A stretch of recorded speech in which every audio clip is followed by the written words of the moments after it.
Alright, so we've discussed about proxies, we've discussed about tenants. What about jumping queues? How many of you do you find it irritating, jumping a queue? I'm bugged. Yeah, obviously, I think everyone finds it. Do you jump a queue yourself? No. Ever? No. No. You'd stand in line, wait for your turn, and then, alright. And what about... Probably if our friend is in the line, by the first we'd probably just ask them to just say them, stuff. And what is that called? Yeah. That's called jugaad. Yeah, or sometimes try the ladies queue, which is, So sometimes... let's talk about this. Where does jugaad end and where does corruption start? Like an industrialist does a jugaad, okay? His project has to go through. He approaches the minister who's stopped the environmental clearance for his project and meets him, gives him money, gets the clearance. That's also jugaad. Kaam nikla na? So where does jugaad stop and where does corruption start? I don't think it's probably the same word. I think they are jugaad is a very trivial word for corruption. Jugaad and corruption goes hand in hand types, It's like you start jugaad and then it ends in corruption.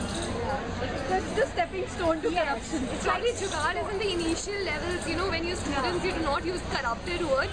But probably that is also corruption. You cannot say jugaad is not corruption. We putting proxies, if it's not allowed by the system, is a part of corruption. If anything beyond the system, even if it's principally right to us, doesn't make it right.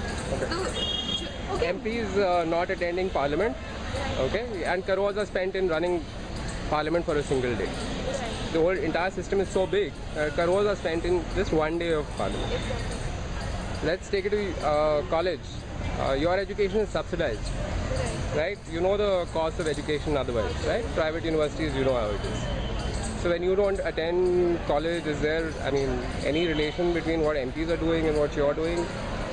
Maybe? No, of course not. Because, we at a college level are personally, we accountable for ourselves, for our career. The MLAs, when they are appointed by a large group of people, they're being represented on a larger, they represent the face of the society, a part of the society.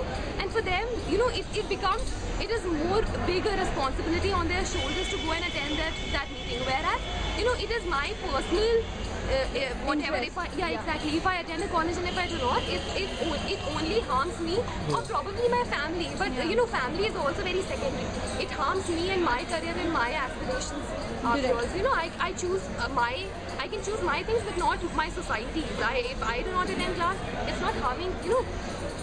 It is directly not harming the society. Of course, probably the society might just get worse if nobody attend colleges and there's illiterates all around. But hopefully that is a very extreme. It's still taxpayers' money.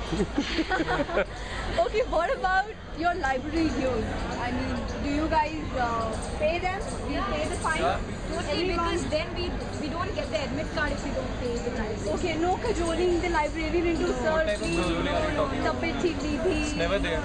You are like, if you have to pay a fine of 20, you are giving him 5 rupees. Because the library fees is very minimum. Yeah. In due, it's very minimum. It's like if you lost a book, then you have to replace it. It's a different issue, but this late fees is very minimum. Okay. And any other issues that you face as students on a daily basis? I think to deal with the office is a very important thing. It's a very tough job because the office is something which doesn't listen to you. Not at all, Very bureaucratic and very bureaucratic, very biased, very very arrogant, you can say. If you have a kind of jugaad, then only you can make your work there the jugaad word comes out. So jugaad in this case is network or sort of a relationship, or is it actually? It's sort of personal. No, it's not money. It's like it's like if you belong to the community of that person, he will kind of favor you. I feel that. So that's nepotism. Maybe. Yeah. There is one thing I want to say. Like, I use bus service regularly, this campus bus service. So what this conductor do, he will shut both the doors, and whenever your stop comes, he just opens the first door and he will ask you for the ticket, and he just takes the money and he doesn't give you the ticket. So he is doing the corruption right there only. And last time when we and my friends were traveling, we shouted and all over the bus, and everyone was like, "Hey, bhaiya, our ticket." Those like, it's something which we can do at our level. And if you are talking about like drawing a line, how much corruption you think I alone can do? 50 rupees, 100 rupees, so it's insignificant. We are talking about the big amount, like the amount which can fill this house also. So we are concerned about this, and it's like the corruption which I am like increasing. So it's not gonna affect, like, I am not saying it's good. So it's not gonna affect economy of my country. So It's not as significant as significant, yeah, that's what I'm talking about. And I don't think at our level we like do any corruption type of thing. Right. Yeah. We wanted to know the very areas where you face corruption, like the very example you just gave of the bus conductor cheating. I mean, any other instances where you have felt cheated? Okay. I have given corruption. I have bribed someone.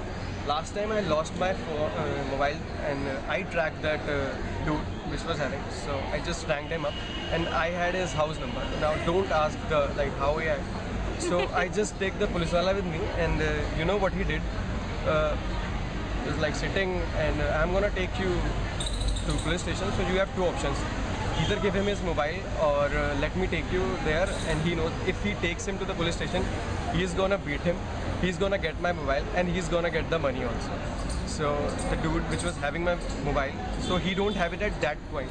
So he asked him to give me 10,000 rupees because my mobile was of 10,000. Well, its worth was not 10,000 at that time because it was more than 1.5 years. So it was not more than 2 or 2,500. So he took 10,000 from that guy, and he gave all the 10,000 to me. And till that time, I didn't pay him back 3,000 rupees as a bribe. He doesn't let me go. So I was sitting with him in the police station, and there was a SI meeting going on right there. So he stopped me and said, like, you won't be going there. Like, you won't be going back home because I am with you from whole morning. So you just sit here. I will be back in 15-20 minutes as soon as the briefing is done.